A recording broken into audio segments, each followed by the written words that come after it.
alon ang ngaran mo. Magdatungan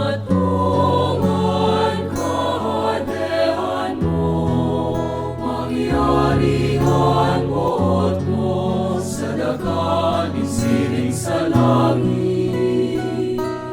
At sa mong kakanunsaan o aldaw, itaong mo sa muyangunyan.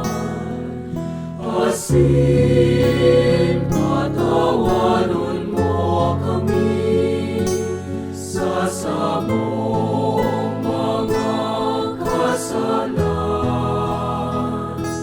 Siring na pinapatawad niya mo ang mga nagkakasala.